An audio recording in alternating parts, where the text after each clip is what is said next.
ఈ రోజు ఈ వీడియోలో మా అనే మూవీ గురించి మాట్లాడుకుందాం. కాజోల్ లీడ్ గా విశాల్ ఫురియా డైరెక్షన్ లో వచ్చిన హారర్ థ్రిల్లర్ ఇది. ఈ సినిమా స్టోరీ ఏంటి, దీని మీద నా ఒపీనియన్ ఏంటి అనేది ఇప్పుడు తెలుసుకుందాం పదండి. ముందుగా ఈ సినిమా స్టోరీ ఏంటంటే, ఈ సినిమాలో మన హీరోయిన్ అంబిక కోల్కతాలో ఉంటూ భర్త కూతురితో మ్యారీడ్ లైఫ్ ని హ్యాపీగా లీడ్ చేస్తూ ఉంటది. అయితే ఓ రోజు అత్యవసరంగా తన హస్బెండ్ వాళ్ళ సొంతూరైన చంద్రపూర్ వెళ్లాల్సి వస్తుంది. కొన్ని కారణాల వల్ల తను చాలా ఏళ్లుగా ఊరికి దూరంగా ఉంటాడు. కానీ ఇప్పుడు తప్పనిసరి పరిస్థితుల్లో అక్కడికి వెళ్లాల్సి వస్తుంది. కానీ అలా వెళ్లిన వాడు మళ్ళీ తిరిగి రాడు. ఊళ్ళోనే అనుమానాస్పద స్థితిలో చనిపోతాడు. పోలీసులేమో యాక్సిడెంట్ అని కేసు క్లోజ్ చేసేస్తారు. మళ్ళీ కొన్నాళ్ళకి చంద్రపూర్ నుంచి అంబికాకి పిలుపు వస్తుంది.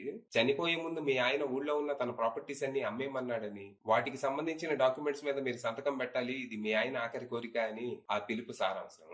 దాంతో మన అంబిక తన కూతుర్ని తీసుకొని చంద్రపూర్ వస్తుంది. అయితే వీళ్ళు అక్కడికి వచ్చినప్పటి నుంచి వీళ్ళ చుట్టూ చిత్ర విచిత్రమైన సంఘటనలు జరగడం స్టార్ట్ అవుతాయి. వీటిని అర్థం చేసుకునే లోపే ఊరి వాళ్ళంతా రక్తబీజి అనే రాక్షసుల నుంచి తప్పించుకోవటానికి తన కూతుర్ని బలివ్వబోతున్నారని తెలిసి షాక్ అవుతుంది. మరి ఈ పరిస్థితుల్లో అంబిక ఏం చేసింది? అసలు ఈ రక్తబీజి ఎవరు? నిజంగానే రాక్షసుడా, లేకపోతే ఊరి వాళ్ళ మూఢనమ్మకమా?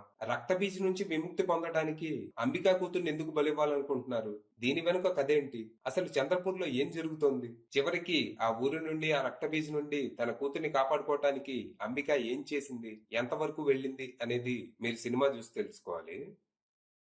ఇక ఈ సినిమా నాకైతే పెద్దగా నచ్చలేదు. చాలా రొటీన్ హారర్ మూవీ అనిపించింది. ఇందులో విఎఫ్ఎక్స్, సిజిఐ లాంటివి బానే ఉన్నా మరీ ఎక్కువగా వాటి మీదే డిపెండ్ అవడంతో హారర్ సీన్స్ అన్ని తేలిపోయాయి. యాక్చువల్ గా ఇందులో మూల కథ బానే ఉంది. రక్త బీచ్ వెనుకున్న లోరు గాని, చంద్రపూర్ లో ఉండే ప్రజల నమ్మకాలు గాని అన్ని ఇంట్రెస్టింగ్ గానే ఉంటాయి.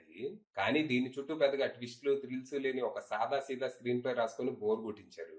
అలాగే సినిమాకు ఒక కన్సిస్టెంట్ టోన్ సెట్ చేయడంలో కూడా దర్శకుడు విఫలమయ్యారు. అసలు ఈ సినిమా ద్వారా ఆయన అల్టిమేట్ గా ఏం చెప్పాలనుకుంటున్నాడో నాకైతే అర్థం కాలేదు. కూతుర్ని కాపాడుకోవడానికి ఒక తల్లి ఎంత దూరం వెళ్తుంది అని కథను మొదలుపెట్టి చివరికి చెడు మీద ఎప్పటికైనా మంచి విజయం సాధిస్తుంది అని సినిమాని ముగిస్తారు. మధ్యలో నమ్మకాలు, మూఢనమ్మకాలు లాంటి టాపిక్స్ కూడా ఉంటాయి. ఒక సినిమాలో 3-4 విషయాలు డిస్కస్ చేయాలనుకోవడంలో ప్రాబ్లం లేదు కానీ అందుకు దగ్గర స్క్రీన్ ప్లే కూడా రాసుకొని ఉండాల్సింది. ఇక్కడ ఇవన్నీ కథలో భాగం కాకుండా అసలు కథకి అడ్డంగా మారతాయి. దర్శకుడు మూడ్ ని బట్టి సినిమా ఎటు పడితే అటు పోతా ఉంటది. మళ్ళీ దీన్ని తీసుకెళ్లి లాస్ట్ లో శైతాన్ సినిమా కనెక్ట్ చేసి శైతాన్ సినిమాటిక్ యూనివర్స్ అంట. నీ యూనివర్స్. పర్ఫార్మెన్స్ విషయానికి వస్తే కాజల్ గారు చాలా బాగా చేశారు. ఆమె వల్లే మనం సినిమా చివరి వరకు కూర్చోగలుగుతాం. కూతుర్ని కాపాడుకోవడానికి ఆమె పడే ఆరాటం, చేసే పోరాటం అన్ని క్యాప్టివేటింగ్ అనిపిస్తాయి. ఇక చంద్రపూర్ సర్పంచ్ గా రోనిత్ రాయ్ పర్లేదు అనిపించాడు. ఆయన వరకు ఆయన దర్శకుడు చెప్పింది చేసుకుంటూ వెళ్ళాడు గానీ ఆ క్యారెక్టర్ అంత ఇంట్రెస్టింగ్ గా లేదు. ఇక శ్వేతగా క్యారెన్ శర్మ ఆకట్టుకుంది.